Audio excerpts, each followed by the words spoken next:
Արդյոք վերջ լինում է մարդկային ցանկություններին։ Շվեդական հեքիաթ։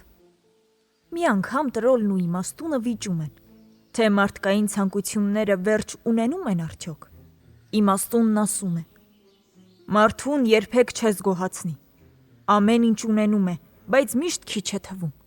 Տրոլն իրենն է պնդում. միթե մարդուն շատ բան է հարկավոր։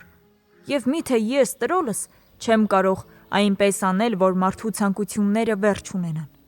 Կուզես գնանք մոտակա համայնքը։ Ես այնտեղ մի մեծ խնջույք կսարքեմ եւ բոլորը գոհ կլինեն։ Ինչպես կուզես, քմծիծաղ է տալիս իմաստունը։ Միայն թե նախորոք քեզ ասում եմ, որ բոլորին չես կարող գոհացնել, եւ մարդկային ցանկությունները երբեք վերջ չունեն։ Տրոլը որոշում է նսեմացնել իմաստունին եւ միաժամանակ ցույց տալ իր զորեղությունը։ Նա շրջանով մեկ խնջույք է սարքում եւ հյուրեր կանչում։ Գալիս են հյուրերը, ուտելիքի վրա մեղր են խմում, զրուցում են, ծիծաղում, երգում, իսկ ոմանք նույնիսկ պարում են։ Կարծես բոլորը գոհ են։ Տրոլը կանչում է իմաստունին ու ասում նրան.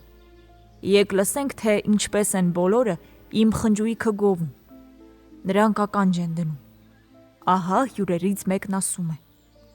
Համա թե այսօր քեֆ արինքա։ Երբեք ես այսքան չէի կերել ու այսքան չէի խմել։ Կեցց է տրոլը, կարողանում է քեֆ սարքել։ Իսկ մյուսը համաձայնվում է. Ինչ որ ճիշտ է։ Մի բան վատ էր։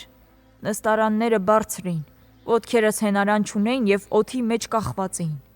Դրա համար էլ ոսկորներս ցավում են։ Ոտքերս էլ ինձ չեն ենթարկվում։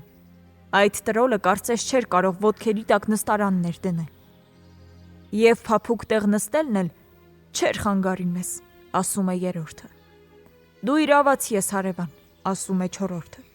Չէի մտածել այդ բոլորի մասին։ Ինչպես կարող է այդ ծեր տրոլը կարքին քեֆ սարքել, գոռում են հյուրերը միասին։ Այո, ծոծրակը քորում է տրոլն ու խետ նայում իմաստունին։ Ես այդ չնչին բաների մասին չէի էլ մտածել։ Դե ոչինչ, եթե հարցը միայն դրան է վերաբերում, հեշտ է, բոլորն էլ ինձնից գոհ կլինեն։ Մի շաբաթ չանցած տրոլը նորից խնջույք է սարքում։ Ամբողջ շրջանի համար հյուրեր է կանչում։ Գալիս են հյուրեր, իսկ նստարաններին բմբուլե փափուկ ներքնակներ են լինում։ Հատակին դրված են գործված նստարաններ։ Հյուրերը նստում են, շատ փափուկ ու շատ հարմար էր։ Ոտքերը կախված չեն եւ ոսկորներում ցավ չկա։ Ուտում են հյուրերը, խմում, զրուցում, ծիծաղում, երգում, մի մասը նույնիսկ պարում է։ Կարծես բոլորը գոհ են։ Տրոլը կանչում է իմաստունին ու ասում. Եկ լսենք, թե ինչպես են բոլորը իմ խնջույքը գովում։ Նրանք ականջ են դնում։ Ահա հյուրերից մեկն ասում է. Այ թե քեֆ արինք այսօր։ Երբեք ես այսքան չէի կերել ու չէի էլ խմել։ Կեցց է տրոլը։ Նա կարողանում է իսկական քեֆ սարքել։ Իսկ մյուսը համաձայնում է. Ինչ ճիշտ է։ Մի բան էր վատ։ Կերանք, խմեցինք, ծանրացանք եւ հիմա ոտքով պիտի տուն գնանք։ Ախր մենք խեղճ մարդ ենք։ Միթե այդ տրոլը չէր կարող ձեզ մի ձի մատակարարել։ Դու իրավացի ես, հարևան, ասում է երրորդը։ Չի մտածել ավելի հարմարավետ կազմակերպելու մասին։ Ինչ պիտի կարողանա ծեր տրոլը իսկական քեֆ սարքել։ Բղավում են հյուրերը։ Այո, ծոծրակը քորում է տրոլն ու խետ նայում իմաստունին։ Ես այդ չնչին բաների մասին չէի էլ մտածել։ Դե դա ոչինչ։ Եթե հարցը միայն դրան է վերաբերում, դա հեշտ է։ Մի անգամ էլ կփորձեմ եւ բոլորը գոհ կլինեն։ Այսպես մի շաբաթ էլ չի անցնում, եւ տրոլը նորից ամբողջ շրջանում խնջույք է սարքում։ Հյուրերը դուրս են գալիս իրենց տներից, տեսնում, որ ամեն մեկի տան մոտ շքեղ հագնված ձիավոր է կանգնած, սանձած ձիափոկը բռնած։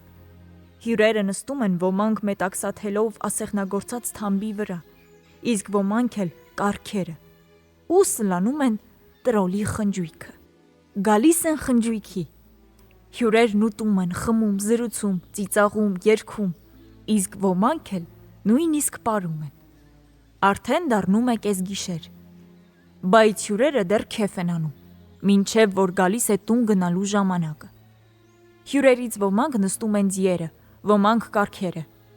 իսկ ջութակահարը իր համար ընտրում է սևաթույր մի նժույգ և բոլորից առաջ անցնում։ Կարծես թե հյուրերը գող են։ Տրոլը կանչում է իմաստունին ու ասում. «Եկ լսենք, թե ինչպես են բոլորը իմ խնջույքը գովում»։ Նրանք ականջ են դնում։ Ահա և հյուրերից մեկն ասում է. «Այ թե քեֆ արինք մենք այսօր։ Երբեք ես այսքան չէի կերել ու չէի էլ խմել։ Կեցցե տրոլը, կարողանում է իսկական քեֆ սարքել»։ Իսկ մյուսը համաձայնում է. «Ինչ որ ճիշտ է, ճիշտ է։ Տրոլը մեզ համար այնպիսի խնջույք է սարքել, որ մենք մեր կյանքում երբեք չենք մոռանա։ Բա մեր ձիերը ինչ շքեղ էին։ Մի բան էր վատ, ինչու ամեն մեկին ընդամենը մի ձի էր տրված։ Միթե չէր կարող այդ տրոլը ամեն մի ձիու հետ մեկական քուռակ էլ տալ»։ «Դու իրավացի ես, հարևան», ասում է երրորդը։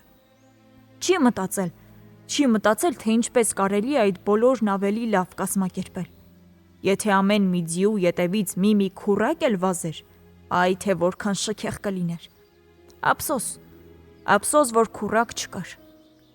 Եվ թող ամեն մի քուռակի վզին էլ զանգակներ զրնգար, ասում է չորրորդը։ «Որտեղից պիտի կարողանար ծեր տրոլը իսկական խնջույք սարքել»,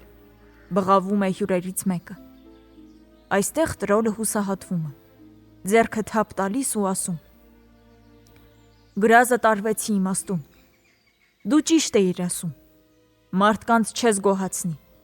և մարդկային ցանկություններին երբեք վերջ չի լինի»։